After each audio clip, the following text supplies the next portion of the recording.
So I'm paranoid OBS bag. All right. So yeah, sorry to rush into things though, but it's just I don't know. I it's kind of like cinema verita, but only in podcasting. It's like whatever happens, happens. And but then again, I don't know, when you do press record, you do feel the need to perform.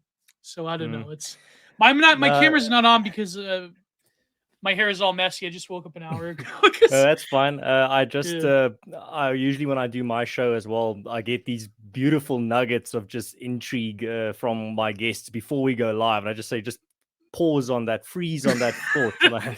That's But why it's I never the do it. same. It's never as organic. You're like, just repeat what you said off air, and it's all metallic and like robotic that they repeat it. I'm like, it's gone. Never It's mind. gone. It's over. It's cool now. It's Vanta Black. That's You need to be able to capture that moment where it's like just grabbed from and pulled from the ether. That very yeah. moment of creation, rhetorical creation. I mean, that's the gold standard. That's what you want to be capturing in audio form. But yeah, Exactly. it's a difficult art form. It's like photography as well, where you get those perfect scenes, but you have to capture them. That's where the art of photography for me comes in, is that you have to be at the right place at the right time. It's not so much about the image itself, it's about the context surrounding it. 100%. Oh, wait, sorry. Go ahead, Ernst. I'm sorry. No, I just wanted to say, because there seems to be a little bit of a debate about like, is photography art? I'm like, Oh yeah. you only have to look. I made that tweet the other day. I posted that image of it's like a sign that says Black Lives Matter, and then the place is on fire that has that little sign on it. And, and then I just captioned it. I'm like, you can't tell me photography is not art. Oh yeah. Again, it's capturing a moment. Yeah, that came up the other day. I was interviewing Trad Westerner at Oris Press, and we were talking about how like photography possesses an artistry. I'm much more pro like photography as art in terms of this. What was it? Was it the Roland Barthes book, Camera Lucidia, where like the way you place an object in the frame and the way that there was a process of selecting and manipulation that you know, and like you were said, like the context very much is a very open and fluid form of art. Yeah. Gio, if you're lucky, there's a high felt thunderstorm rolling in right now. So if we're very lucky, you're going to get some production some value field recordings, ominous real thunder in the background to add some ominous vibes here. But we're going to see. It's not over me yet, but I'm hearing it in the distance. A classic low felt thunderstorm, the thing that this region is famous for. It's the type of thunderstorm that makes glasses shake in the kitchen. Oh, amazing. Because when I do my solo stuff, like my book reviews, I'll put in field recordings, the YouTube preset, because I'm paranoid about copyright. But yeah, it's like, hopefully we'll get some good field recordings. But then again, I'm trying to be consciously aware of the fact that like, you don't want it to be like the stereotypical, like, this is darkest Africa, and you hear like the howler monkey in the back. Oh my God, you have Heart of Darkness right there. I told you, dude, when we tried to sync our time zones, I was like, I'm in the literal heart of darkness time zone. It goes like through the literal hearts of Africa. Just Google, I'm in Central Africa time zones. So just Google Central Africa time map, and you'll see it's the time zone that cuts directly through the hearts of Africa. Oh yeah, that's right. What do you think of Heart of Darkness? Because I was I remember watching this interview many years ago when I was an undergrad. We had to read in history class Things Fall Apart by what's his name? You know the one. I believe he's from Congo or some other. But you know, when I read the book, I thought, well, this is good because it's like about the loss of tradition in continental Africa among these tribes. But then later on, and you see his interviews with Joseph Conrad being like, uber racist. He said, well, no, actually, this is about like, people like your people coming to Africa and like ruining everything. So let me look this up. It's gonna bug me. But you know the author, what's his name? Chinua Achebe. Slipping my mind as well. Yeah, Achebe. Achebe is the author. Yeah. But he was, he talked about how Conrad was like a colonial racist and so forth. But you have a very interesting history though, like in South Africa. And when you read Heart of Darkness, like, I mean, we want to discuss the current situation in South Africa, obviously, and other things. But I mean, if we're starting off with literature, do you feel like Heart of Darkness, I think, was so apt because it was about the Empire confronting its unconscious, ultimately. And it's something that, like, uh, Millis, when he wrote the script for Apocalypse Now, he basically took that, but now it's America and Vietnam rather than the British Empire Mm. in Africa. So, I mean, and of course, like, as you know, in your position, you also have a very, like, strained and complicated relationship to the British Empire and the British in general as well. So, I mean, well, that goes without saying. But from your experience, like, do you really like resonate with Conrad and the Heart of Darkness, or do you feel like Yeah, it? it's Yeah.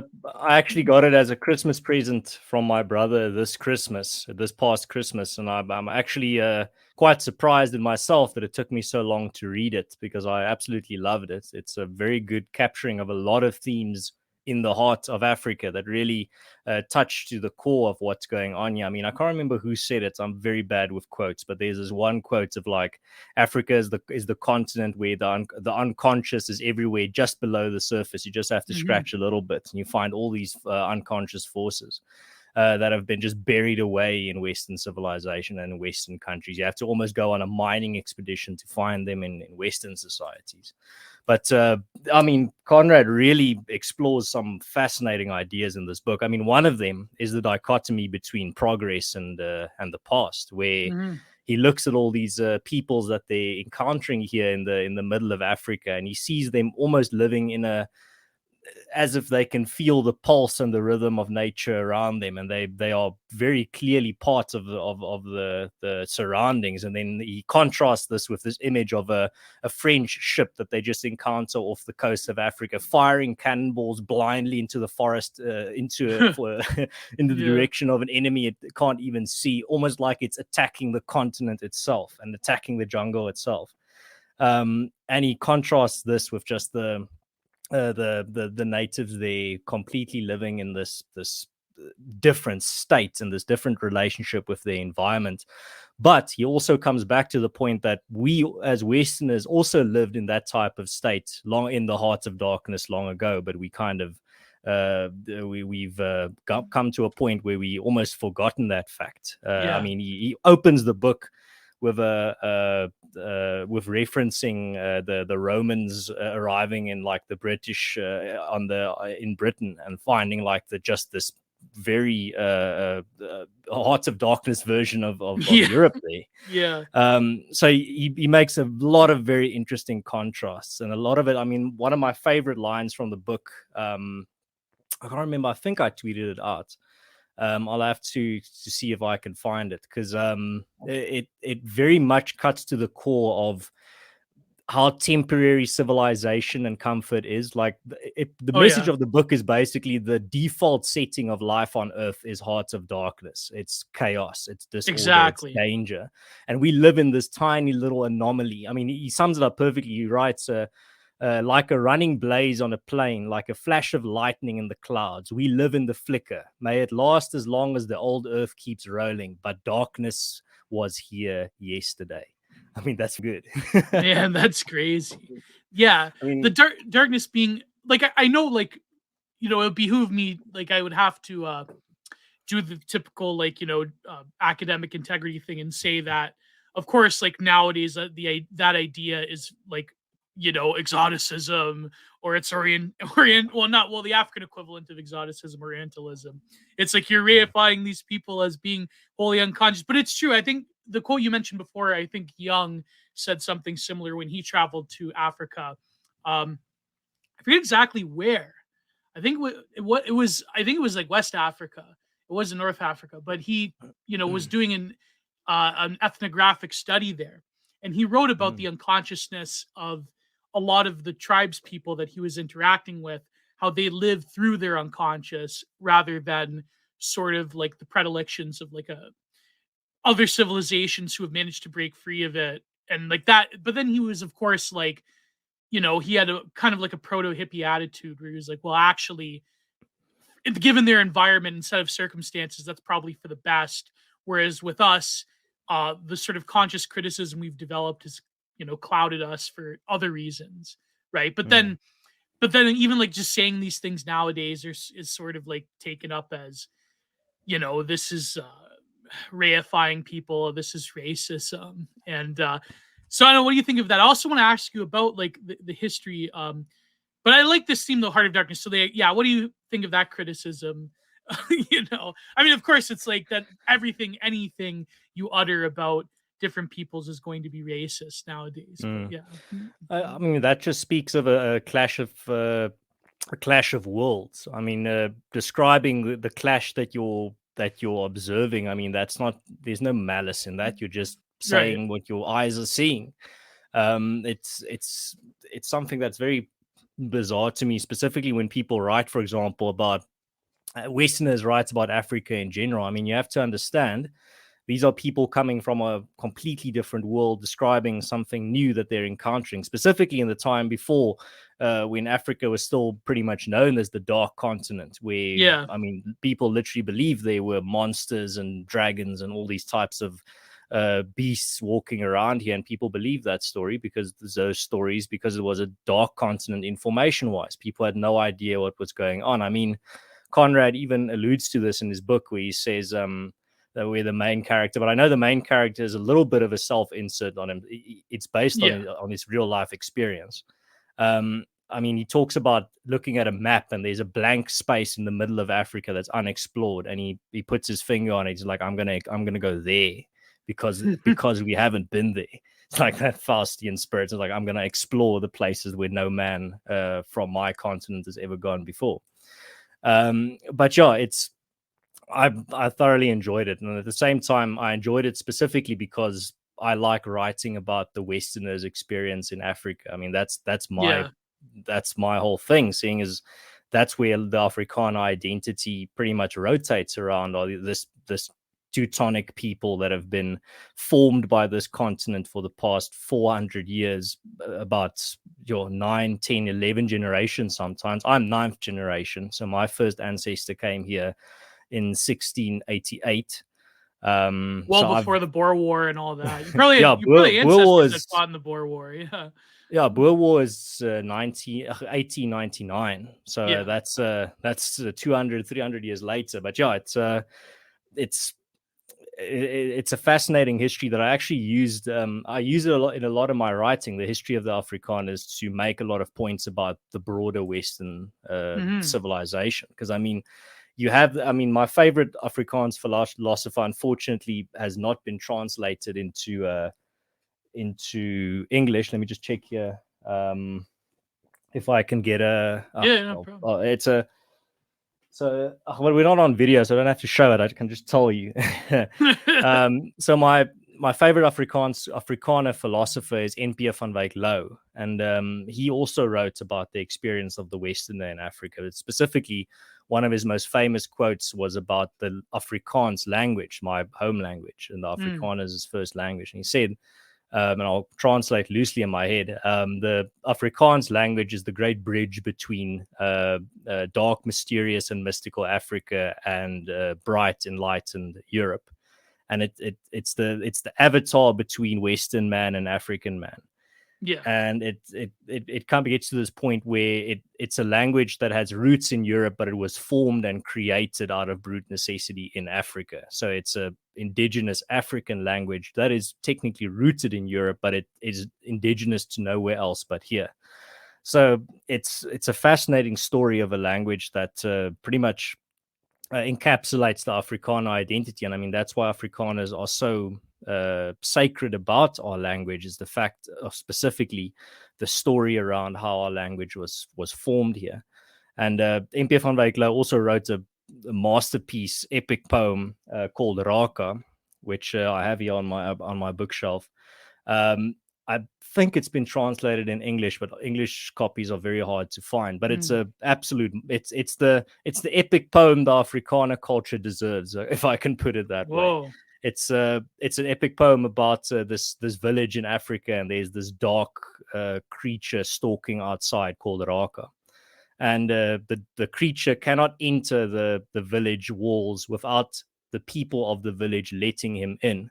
and he pretty much seduces the women of the village and then later some of the men as well to let him into the village. And then there's a heroic figure, the only person in the village that can see through this demonic force outside, that takes him on. I'm not going to spoil what happens, but it's a incredible work about a foreign idea that takes hold, how a foreign idea grips a society and ultimately destroys it, or a destructive ideology takes root in a society, but it can only take root if the people of that society allow it in. Yeah, that's similar actually to a lot of even like European mythologies about like certain forms of vampirism, where you know the sort of spectral entity cannot be can possess you, but also can only be let in through a certain invited, threshold. Yeah, invited. Yeah, it's very fascinating that way. But of course, like that poem's a metaphor for like a particular ideal, right? But that's so fascinating to me because I feel like your position as an Afrikaner, it's like that is the hybridity that all of these like academics talk about, right? Like this is true like hybridity, but yet because of the connotation of like apartheid and all that, that history, like by definition, especially in like Western academia, cannot be told. Right. It's so fascinating. I actually made this point a while back. So there was this massive story. You know about the town Urania, right? The Africana only town here in South Africa. Yeah. So I'll cut the context, the lore a bit short because it is a long story, but it's fascinating. It relates to what you're saying now. So you've got this town, this Africana only town. I did a show on my channel, 2 episodes already. If people want to go check out the full details behind it, otherwise we're going to just be talking about that the whole episode. But there was some political dispute in Morocco where the grandson of Nelson Mandela did a speech there telling Morocco that they have to, I think he said that Morocco has colonized West Sahara, the region of West Sahara, and they need to be given independence. And then the Moroccans didn't like that at all. God, so then no. When there was a football match a few weeks later, they unfurled a banner, and the banner said, "Little Mandela." The only, because he called West Sahara a colony, and they said the only colony left in Africa is Urania. Now, here's where it gets mind-bendingly fascinating. So we as Afrikaners, we see this banner and we immediately, our knee-jerk reaction is, oh, they're saying that Urania as Afrikaner-only town is colonizing the whole South Africa and blah, blah, blah, whatever. That's how we interpret it because we've been conditioned that way through just all the hateful rhetoric and propaganda being spewed at us from the government and the media.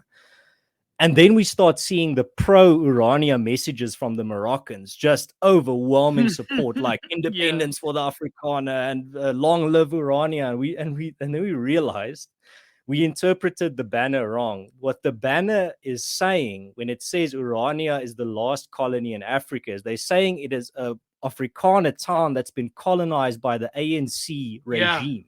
It's fascinating stuff. And all the Moroccans are like just the biggest Urania fans ever, and they're sending all their blessings, and they're like, "Long live your civilization," or whatever. Because a lot of those people in Tunisia and Morocco, they don't really consider themselves like West African. They don't consider themselves like as a part of it. Like they almost more identify with certain parts of the Mediterranean and Europe. And even like genetically, I believe the Bantu expansion I was saying with this Peter Nemitz, like the Bantu expansion didn't go that far north. And I think the Sahara Desert blocked that expansion. Yeah. But anyways, continue your point. I'm sorry. And it was fascinating because at that time there was also, because now let's go back to where we're still misinterpreting the banner. We're still thinking like they're calling Urania the colony that's colonizing the rest of South Africa. And I made the point on my the podcast, Afrikaans podcast that I co-host. I made the point that still within this context where we're misunderstanding the banner, and I said what this indicates to me is that the Moroccans, their worldview has been so westernized that even they cannot understand what the Afrikaner is. But that's how I thought about that now. But aside, like I said, we interpreted it wrong. But on that point, the West cannot understand the Afrikaner. The West cannot put the Afrikaner into a box because we just the screen just fills with like error messages when you try to put the Afrikaner into a specific box. Because firstly, we're not colonists. We never colonized South Africa. The Afrikaners aren't the descendants of colonists. We are the descendants of the Vryburgers, the free citizens, the people that from all across the world fled tyranny and destruction and fled oppression to come forge their own civilization and their own story here. We have a very strong Republican history of wanting to create your own republics on the continent of Africa. So, I mean, it's not just, I mean, this is the big misconception, is that Afrikaners are just the descendants of the Dutch. And I mean, that's completely wrong. Just take my own heritage. I'm a microcosm of the Afrikaner genetic makeup. So I'm the creation of, my ancestors are Germans, French, Dutch, Scottish, and Belgian. The ancestors that came to South Africa.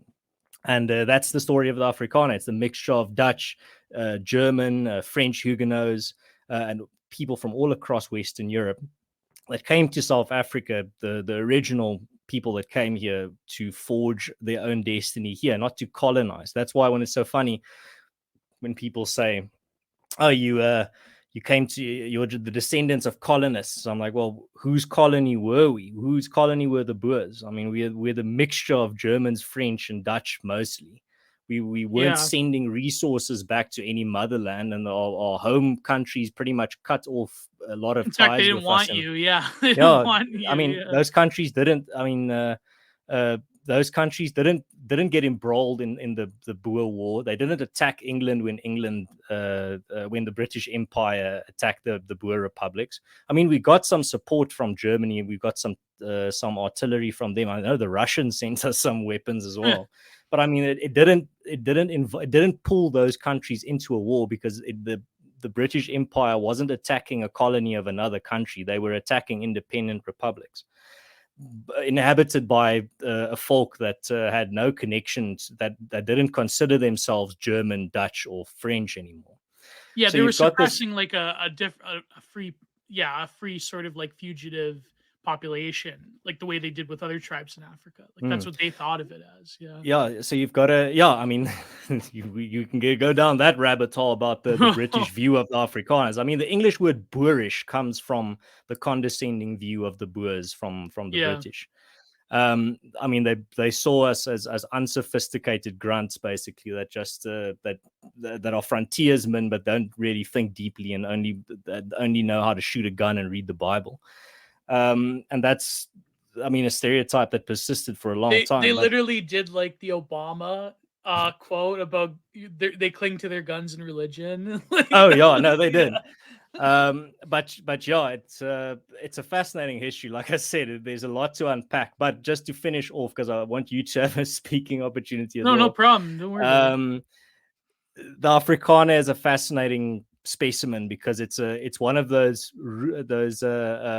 stateless peoples that want to take their destiny into their own hands, but it's a story of just being trampled by. It's like that African proverb of when the elephants fight, the grass gets trampled, and the Afrikaner has always been in the middle of like clashing civilizations and clashing empires and massive expansionist projects well beyond even our comprehension, coming to our shores and meddling in our affairs and having an effect on our world, basically. And it's funny how like the Anglo order, like at the end of apartheid and the protests and like Coca-Cola and Live Aid, it's like that was sort of like another example, like, as people don't want to realize this because people think that like liberalism is somehow like lifted off from ideology and now it's like we're in this end of history thing, but really that was like global Western liberalism once again colonizing South Africa and the Afrikaners. And like here's a fascinating fact. So in 1961, when South Africa became a republic and left the Commonwealth, what was that's the context. One of the first things that the ANC did after gaining power in 1994, this liberation move, decolonial, pro-Africa movement, what did they do? One of the first things they did was rejoin the Commonwealth.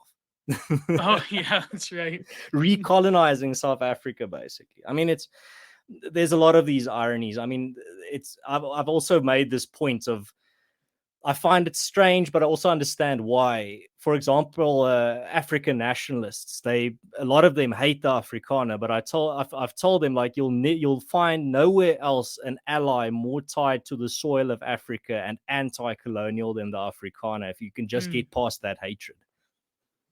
Yeah, because a lot of them, especially those that have been educated at Western universities, can't see the difference between the British and the Afrikaners. They don't see the difference between the British Empire and the Voortrekkers. Oh yeah, exactly. No, that's what I mean though. When, like, even in academia, like the way that very popular, like, as you know, critical theory and post-colonial studies, the sort of study of like liminal peoples, like refugees, stateless people that were kicked out of empires, people that were moved around and shuffled and had to like basically find a fugitive existence. Like, that is the Afrikaner. But of course, because of your white skin, that's never going to be like accepted as like a true definition, but it meets all of the criteria otherwise of a people that experience like intense forms of, you know, abjection and liminality and like all the academic terms, like a non-state people for many decades, right? And so, I mean, this is if you just understand a lot of this, then a lot of what the Afrikaners throughout our history starts making sense to you. I mean, our history is not just apartheid. Our history is a long list of pretty much attempts at we just want our own state. We just want a way to, well, rather than our own state, we want to have our destiny in our own hands. We don't want our destiny determined by another empire or by kings. I mean, this goes to the very roots of where Afrikaners come from. We are the descendants of people that said they didn't want to live under the monarchs of Europe or the oppressors of Europe and wanted to be free to practice their religion and practice their values and determine and control their own destiny. And Africa was where they chose to try and manifest that vision. And if you understand this, the Afrikaner starts making a lot of sense. Now, what's interesting is that I mentioned earlier African nationalists that, for example, have been educated at Western universities don't understand the Afrikaner. But you know who does understand the Afrikaner much better than Westerners? Traditional Africans here in South Africa and abroad. So traditional Black Africans understand the Afrikaner very well. I mean, in Orania, there's a great example of, there's a signpost that they erected at the entrance of the town that said, white European journalists, leave your prejudices at the door. Because what happened was, they'll get white European journalists and American journalists coming there, and it's just like pretty much berating them and not understanding what they're doing. They're calling them racists, attacking them and whatever, writing horrible, misleading, lying pieces about them. And they get these journalists from like Uganda and Ghana and all these African countries, and they're just like, well done. Can you tell us what you're doing here? We want to replicate a lot of your models here where we're coming from. And they completely understand what they're doing. They just immediately click because they both are coming in from a worldview formed by Africa. And the same happens here in South Africa. The traditional Tswanas and Zulus and Vendas and all the different groups, they understand the Afrikaner. I mean, and they distinguish between the Afrikaner and the colonial British Empire, for example.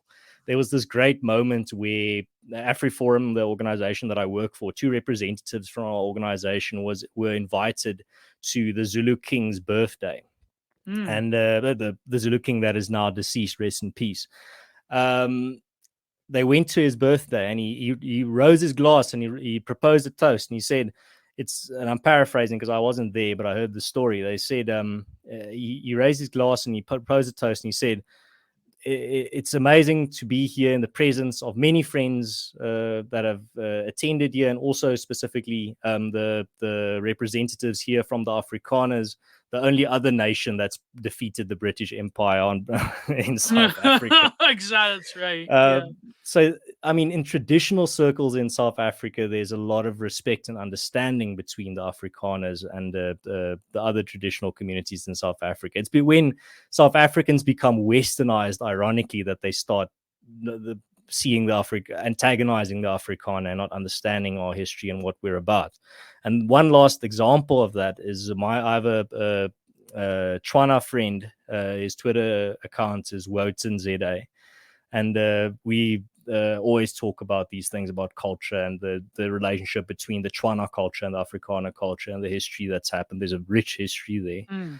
And he told me the story of when the Chwana tribes first encountered the Afrikaners and the English, the British Empire and the Afrikaners. They saw them as two different folk, two different peoples. So when they saw the British, they saw a group of white people coming here, taking as much as they can, loading it into their ships, going to wherever. They don't know where the ships are going, but they're just loading stuff into these ships and they're going somewhere. And then they encounter the Afrikaners that are settling down, building houses, plowing the soil, building homes, building schools for their children, settling communities. And they said, of the Afrikaners, they said, Bena Lefatse, which means they have the earth, they have the soil. And by implication, the British Empire doesn't. Because they plow their blood and sweat back into the soil, and they're building to stay. They're not loading stuff into ships, sending it off to a mother country.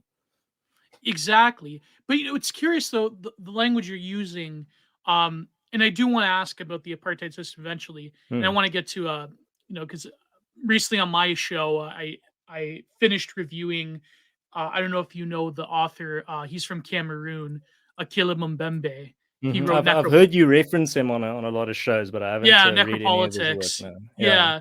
But it's funny because he talks about like the nocturnal body of various apartheid systems being like that is like the sort of the B side or the dark side that that need like liberalism and like enlightenment rationality needs to justify itself. But it's funny because like the Afrikaner was also a subjected people to that project by like largely Western countries, but yet of course because of like apartheid. But before I like ask you about that, like the nocturnal body of apartheid, you use the word Westerner. So do Afrikaners? You don't really consider yourselves Westerners. You consider yourselves Africans, right? Like you're not. That's a very difficult question. There's a lot of debate surrounding it. But I think broadly, I would say we are a people with a Western heritage that with a culture that was influenced by Africa. So as MP van Wyk says in his writing, we are the avatar between Africa and Europe, where we are Western in our culture. We don't have a culture that is completely African, but we are a Western culture and a culture with a Western heritage deeply influenced by the African continent and the environment of Africa. So it's difficult to put a concrete label on it, but that's the way I would conceptualize it. I mean, another great example of where this comes in is if you, for example, contrast African Americans to Black Africans. I mean, we all know about that. I see the strangest. I've seen the strangest things that where Americans say the strangest things, like African Americans are a Western culture. They're not an African culture. Like if you were to take them and plant them anywhere in Africa, they would not be. It's like taking a banana tree and planting it in the Arctic. Like it's not going to survive. It's not a culture made for Africa. You're taking African Americans are a culture. I mean, when people say, "Oh, they're an African culture," I'm like, their religious roots were severed, their cultural roots were severed, their linguistic roots were severed, their philosophical roots were severed, their heritage was severed. They don't even know where they come from, where in Africa. What connection to Africa does their culture have? Like they're fully, completely Western. In their religion, in their culture, in their language, in their education that they receive. Like, I mean, like, to be fair though, you could extrapolate like the music and like the culture being like some remnants there of a particular experience of like slavery, but go ahead. Sorry. Well, that's a fascinating question. What is culture? I mean, I don't see culture as purely just the food that you like and the music that you listen to. My boss's boss, the head of the Solidarity Movement, Flip Buys, always says music and food and clothing and all those superficial things are just the tip of the iceberg of culture. Exactly. The iceberg itself below the water is the culture, and that is things like religion, worldview, philosophy, Oh, legal they're thoroughly system. American. Yeah, there's no doubt. Yeah. They're American. Yeah, yeah. You can't, like, you really can't. I mean, did you see the clip recently of it's funny because that guy did the beer summit thing when he got arrested. The cop, what's his name? The academic, Henry Louis Gates Jr. Did you see the clip with Angela Davis, the No, activist? no. Okay, so Angela Davis, she's like very big, like prison abolition activist. She helped Mm-hmm. the weather, not the weather. She helped the Panthers like secure explosives and all that. And she, of course, like she was released from prison, then became an academic, and now she's like one of the top Mm-hmm. American, like African American academics. Right? There's this clip where Henry Louis Gates for PBS, the public broadcaster, like he looks up your heritage, and it turns out she has like a hugely significant ancestry that's from the Mayflower. And she's like, oh my God. And the clip on Twitter is like, oh my God, I can't believe it. Are you kidding me? And he's like, no, your ancestors came from the Mayflower. Mm. So that's like an example of like the uber like woke academic in Mm. America being like, no, actually, you have much more European American ancestry than like so I thought that was Mm. funny though. I thought you saw that clip. It was pretty. It was No. going around, Uh, but yeah, go ahead. Sorry. yeah, no, but yeah, it's a fascinating thing. I mean, like I said, it's a it's a nuanced topic. It's not something you can just sum up in a Twitter thread. Yeah. It cuts to the roots, the deep roots of what is culture, what is identity, what is a people. But at the same time, I mean, if anyone tells you that African Americans are African culture, I mean, you've never met an African in your life, dude. Like, Yeah. like Yeah. it's, but yeah, I mean, there's a lot of stuff you'll only realize once you've visited Africa yourself. But yeah, it's the Africana culture specifically. It gives you a lot of insights about how Africa works and how what Africa does to the European or to a Western culture. So, another great example of a culture that went through this process is the Rhodesians as well. I mean, the Yeah. Rhodesians Yeah. went through the same process as the Afrikaners, where they Africanized. So they're still a Western culture. They still have a Western heritage, but they get in. I tongue in cheek refer to this. They get infected by the African brainworm, where they just some type of parasite that forces you to stay in Africa and want to live here and want to build your future here and raise your children here. So it doesn't happen to every Western culture that comes here, but it happens to a select few, and the Rhodesians and the Afrikaners are two of those examples where it's strange what happens. You get it is a hybridization between a Western culture being influenced by their African surroundings and the African culture around them, and it very deeply affects those cultures and creates something new. It's almost like a reinvention of something that already exists. No. But Yeah. Oh, sorry. Go ahead. Yeah. no, uh, that's why it's so fascinating to read both of those histories, because both stories, the story of Rhodesia and the story of South Africa, is again a story of the Western academics and the Western minds not being able to understand what they're observing. They're seeing the Rhodesian culture and the Africana culture, and they're like, "What is this? Why? They must be X, Y, or Z." But meanwhile, they're something completely different that you can't put into a Western framework, and then they just brute force try to Yeah. destroy those cultures without understanding what formed them in the first place. Well, that's what I mean. It's a simplification of everything by saying that the Afrikaner and the Rhodesian, they're like colonists and they're inherently race. I mean, like, okay, let's like you probably have a lot of thoughts about dealing with this history, but like there was like obviously incredible like abuse and racism in the apartheid system, and I don't really think that you or AfriForum or a lot of these Afrikaner things, you're not saying like, yeah, you know what, we want to go back to apartheid. Like that's what, but the Western media, that's what they say. They say that you people, It's like you're just what do you your mean, ass you blast. people? Yeah, exactly. Yeah, that all of you people Yeah. just want to go back to like slavery and apartheid, and like it's like, but clearly, like in your video, which we'll cover, like it's not the goal. Like you feel that you've been here for 400 years, that you have history here, multiple generations, that you really were a people that were essentially non state entities, because these vast empires used you as geopolitical pawns. And then of course, I mean, really all of the sort of carceralism that I know, like the leftoids on Twitter, they're rediscovering this word from the 90s, carceralism.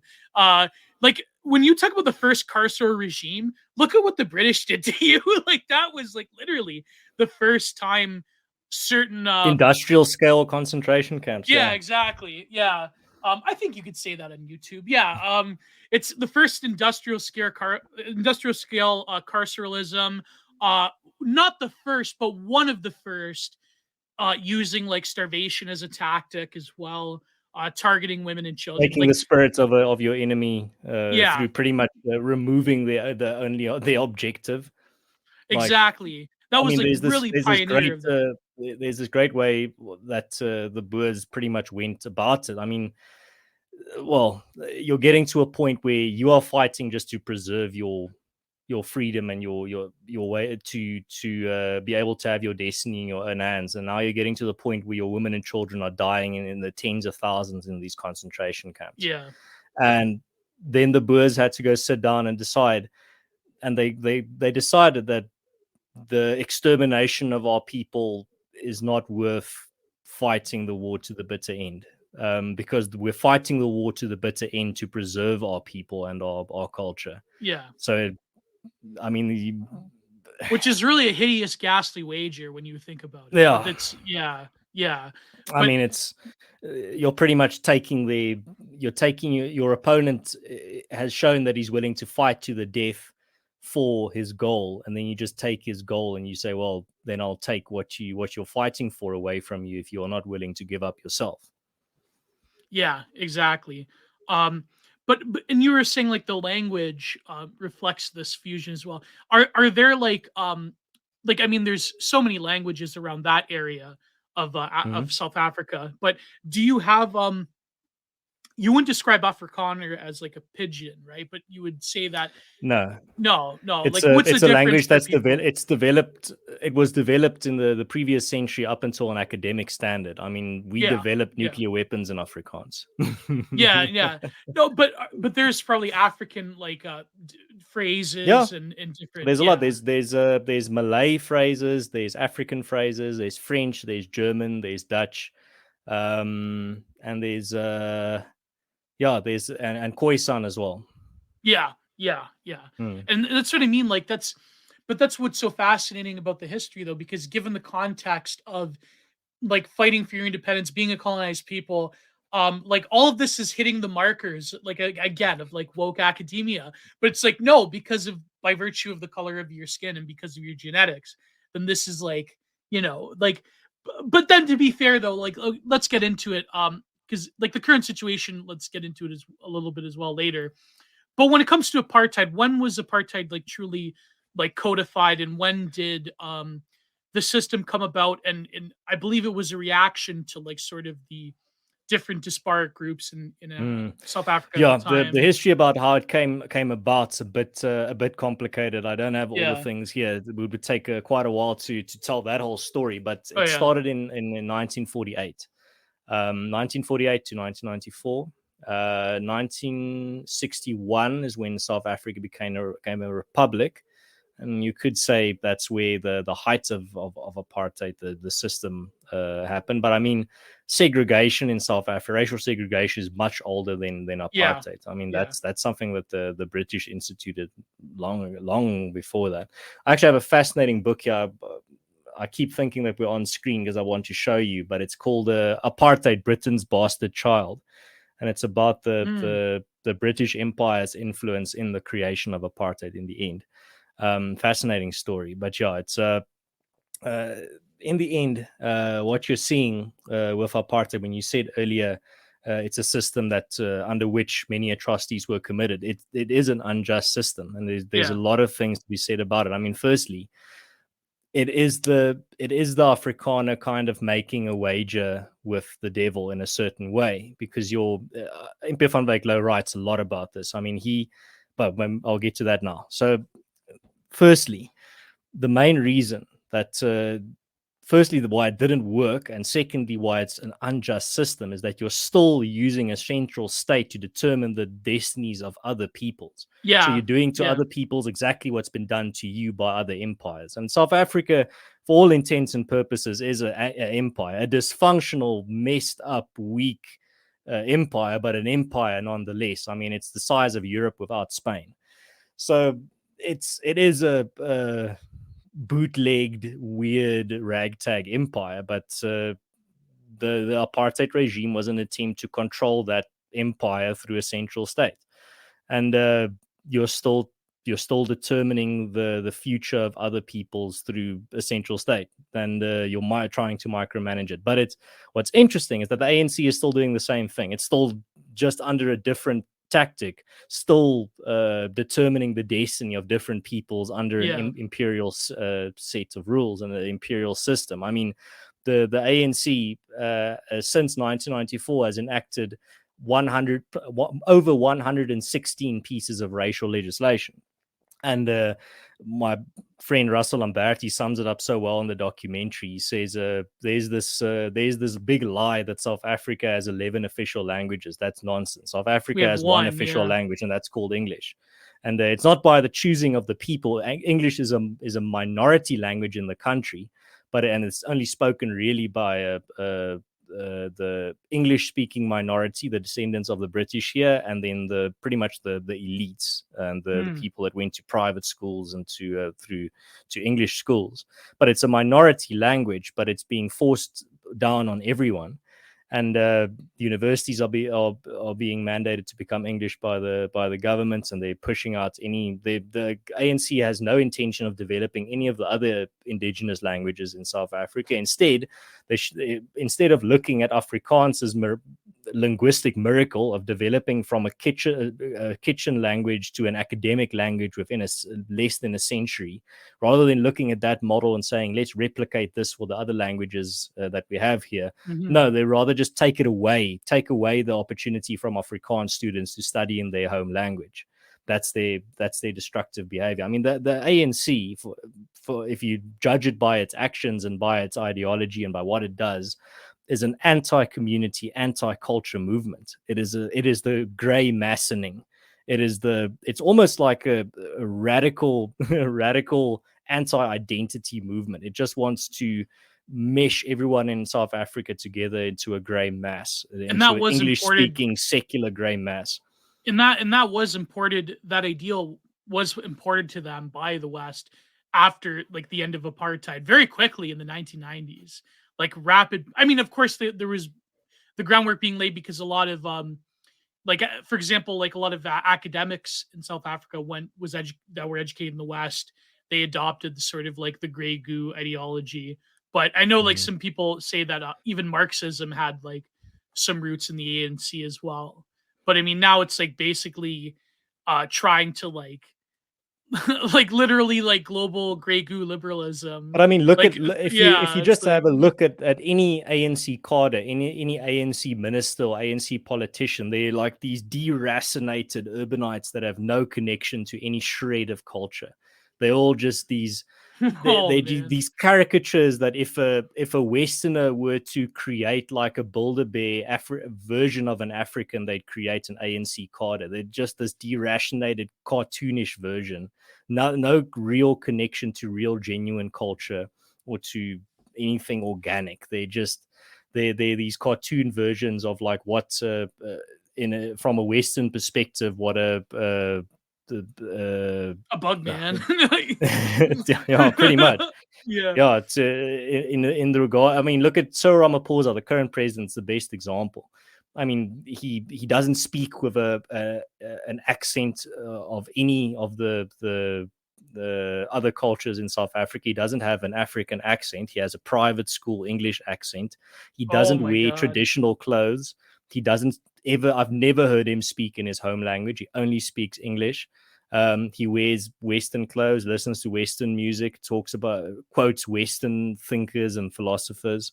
The guy is just like if you were to create an African leader in like a test tube, and you're like I don't know, it's like the World Economic Forum test tube yeah. leader. No, he is the Davos man. He is the African Davos man. Yeah. He's like the point man for Davos in Yeah, South but I Africa. mean, yeah, but that's the ANC. The ANC is a culture shredder. They have no reverence for culture. They have no reverence for the sacred. Well, they have something. They have things that are sacred to them, and that is their ideology. Their ideological documents. They're the Freedom Charter, the National Democratic Revolution, the NDR. Those things are sacred to them. But again, these are Western the founding imports. of like Mandelaism. Yeah, that's like the sacred like founding. Another great example of this is Pan-Africanism. So in South Africa, you have from the far left to the ANC and everyone, they're all just talking about Pan-Africanism. We need a borderless Africa. And I'm like, Pan-Africanism, you can't find a more clear example of like European idealism than Pan-Africanism. It's not an idea that originated here on the African continent. This idea of a borderless Africa where we all just travel around like the massive European Union. It'll be like union, a new age coffee with shop black song. Europeans. Yeah. Like I know like Gaddafi was big on that idea, but then like look what happened. No, Pan-Africanism. I mean, if you want to see Pan-Africanism in practice, go watch the Pan-African Parliament where they attack each other and yell and say, "I'm gonna the Pan-African Parliament. They say it's not doing too good now. They say but it's like I said, it's because they're trying to build a utopia with software that is not of African making. That's software that comes from European idealists. It's such if you've ever talked to just any traditional African that still views their culture as sacred and values their culture and still adheres to the worldview of their culture, you'll see that this whole idea of a borderless Africa and the Ugandan is the same as the Zulu and the whatever, all these ideas are foreign ideas. It's this European idea of encountering Africans. Oh, they're both black, they must be the same. They must be exactly carbon copies of, they must be the same people. It's again a European vision being colonizing the minds of elites in Africa. I mean, it's a sad story, but once you see it, you can't unsee it. But you know what's so funny about this is because when it comes to like in the Western world, like back when we were talking about our last conversation about the art world, like there is a burgeoning sort of awareness of like, especially around Nigeria, certain parts of South Africa, of like the Western art world and academia, like taking up these different voices and figures. But it's like, in terms of a commodity of it, it's like they're selling this, which is ironic enough considering like, woke academics and people in the art world. I mean, there's no difference between nowadays in the art world and academia. It's like they're almost selling this authenticity of this is my unique like tribal identity from Africa, and this is what influences my art. But when it comes to like actual political realities within Africa, it's like no, it's like the European idealist Pan-Africanism. That's like it's going to be glorious. It's going to be like this kumbaya. Yeah, Wakanda. Yeah, and so it's like. It's very strange. But that's actually now that I think about it, exactly the same principle, just in a different form. Wakanda is again an African utopia written from a European point of view. Yeah. It's again not originating in Africa. It's again a foreign idea that's being imposed on Africa, on the African horizon, saying this is what you need to build towards. This is the utopia that you need to try and create here. I'm like, but this is not the utopia that we can talk about whether Africa even wants utopia. I mean, the whole utopian idea is foreign to Africa. I wrote a piece on this for the European Conservative titled Africa, No Continent for Utopian Ideas. I think I've heard of this. Yeah, it's a piece that specifically is about this idea that Africa is the continent where utopian ideas come to crash and burn and get stripped for parts. Oh my god. Yeah, like that scene in Lord of War where it was like the metaphor of the plane getting stripped in front of Nicolas Cage. He's like, everything returns to the earth here in Africa. Like, yeah, absolutely. But you Well, have that's to what I mean. Like understand the it's spirit of Africa to understand that. You have to understand that this is not Europe. This is not America. Within every African, there isn't an American struggling to break free. but that's what I mean though. Like, but in terms of the authentic expressions of different peoples of Africa, it's like that's becoming commodified in like Right. the upper And echelon of westernized. westernized, yeah, the upper echelon in like European and North American society, in the art world and academia. And it's like, but the reality on the ground in Africa is like, I mean, well, of course, like there's this new Chinese influence that's not very, I remember talking to exchange students from Ghana, and that was like their number one concern is the Chinese and what they're doing. I mean, yeah, I mean, even in South Africa, right? The Chinese have their tendrils in you, or how does that work? Well, China has a growing influence on the African continent. I mean, you Yeah, see their influence in many countries, but at the same time, I think Europe and America, through decades of just being asleep at the wheel, have kind of oh yeah, forfeited Africa to the powers of Russia and China. I mean, that's now you're seeing a desperate scramble to like regain the support from all these African countries, and like I saw who's your Secretary of State? Anthony Blinken, or he's what's his America's position? Secretary of State. Yeah, Yeah, yeah, yeah, Anthony and Blinken. yeah, you're Canadian, yeah, and he said the trends to him appear like India and South Africa are moving away from an alliance with Russia. I'm like, what are you talking about? Like, we just did we South Africa just did military drills with the Russian army a few weeks ago. We are we've reached a point where we don't have to ask permission. We just create a de facto reality, and the circumstances that we live in mean that we create such an unmissable and unignorable de facto reality that the de jure reality just is forced to adapt to it. That's what the people in Orania did.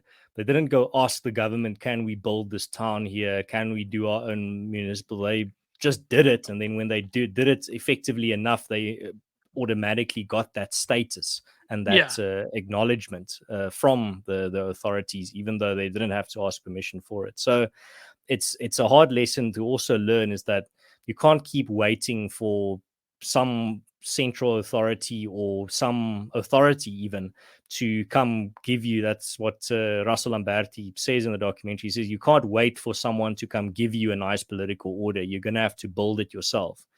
And I recently read this book called the Morality and Mortality of Nations, and it uh, is about small nations in the Milan Kundera sense, small nations oh that yeah, constantly feel their existence threatened, and it compares three different nations. The one is the Quebecois, the other one is oh yeah, Afrikaners, and the other one is the Feminists.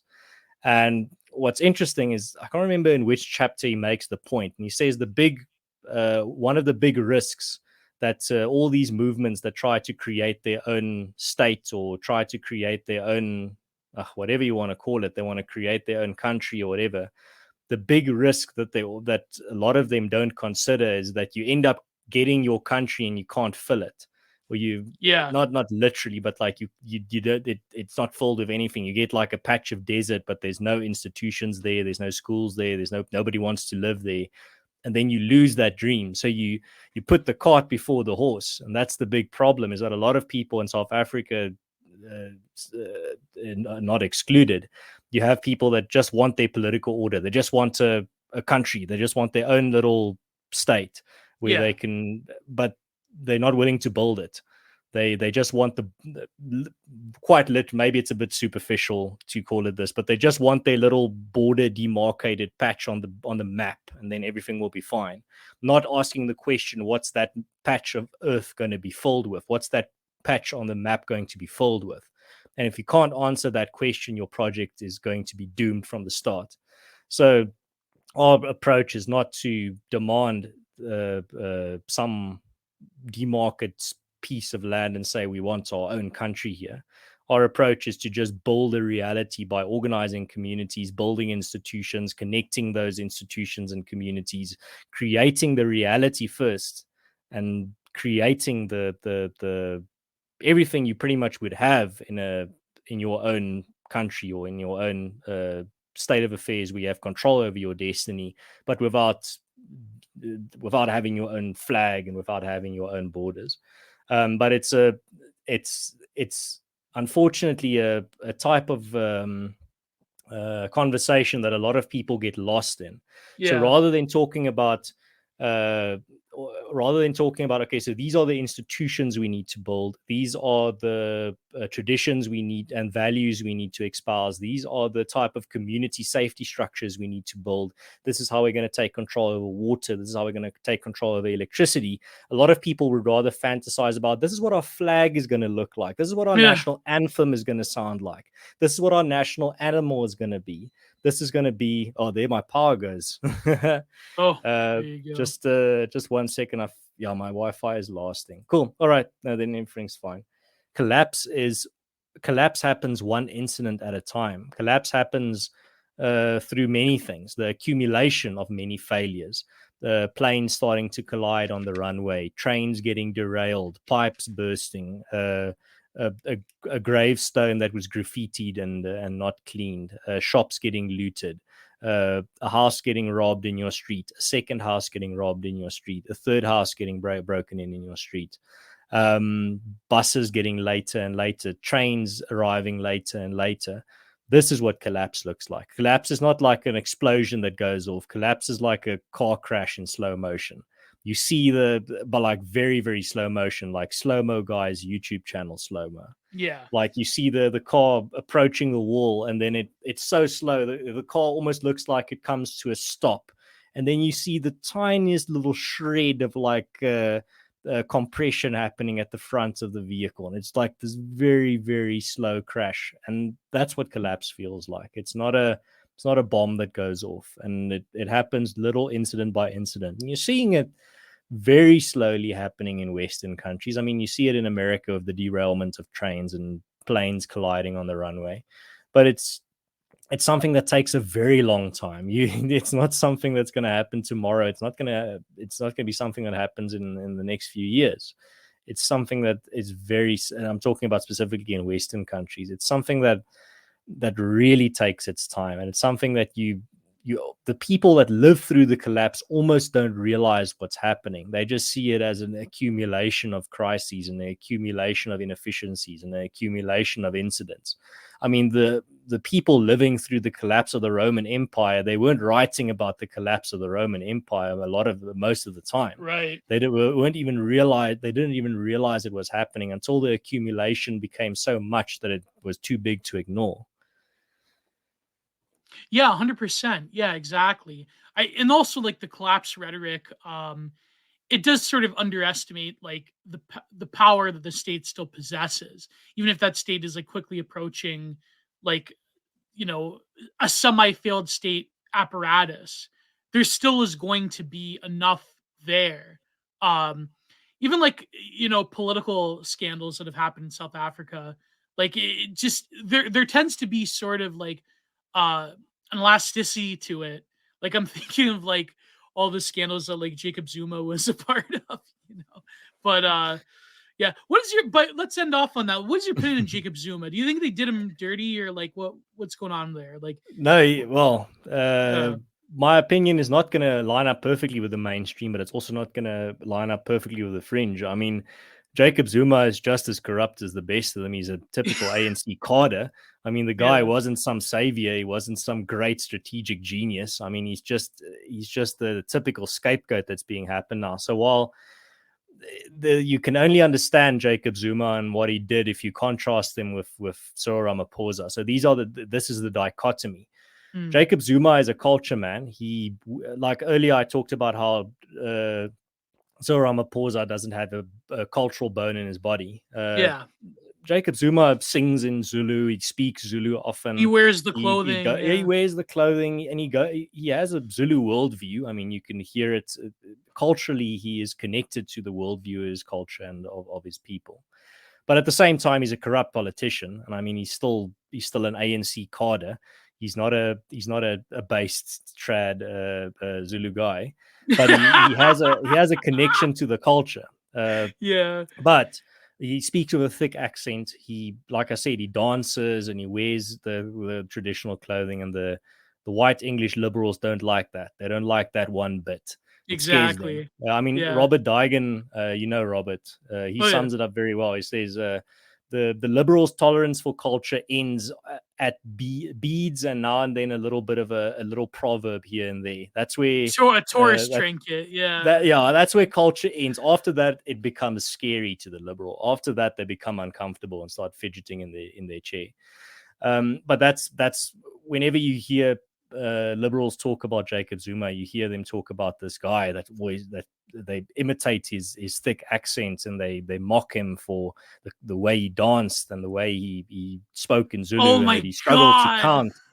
And then they praise Cyril Ramaphosa. Here's where the contrast comes in. The Davos man himself. They praise Cyril Ramaphosa as majestic. They praise him as the great speech writer and speech giver. I mean, he's their Obama. During lockdown, I mean, his whole campaign was built on the idea of the new dawn. He's bringing this new dawn after the dark night, man. And literally the comments that you hear from so many liberals, basically specifically white liberals, in regards to Ramaphosa, oh, he speaks so well. I'm like, it's true. Boy. Libs are the real racist. It's true. but I mean, that's where the contrast comes in. Is like that he's not scary. I'm speaking from a liberal perspective. He speaks perfect English. He can count to 100. He uses all these nice. He's one of us. Phrases. He quotes like liberal thinkers like that Bergman and whatever his name is, or Brechman or whatever. Like all these like pop culture liberal writers, like that guy that wrote like utopianism for realists or something like that. Oh yeah, like he's this perfect Ibram like Kendi. He's like this perfect Davos man, and he says all the right things and he doesn't do all the scary cultural stuff.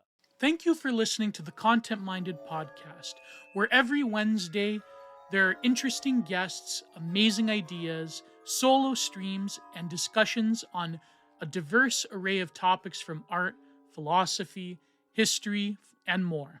The free version will be available both here on YouTube and as a downloadable link on Anchor and Spotify, as well as on Substack.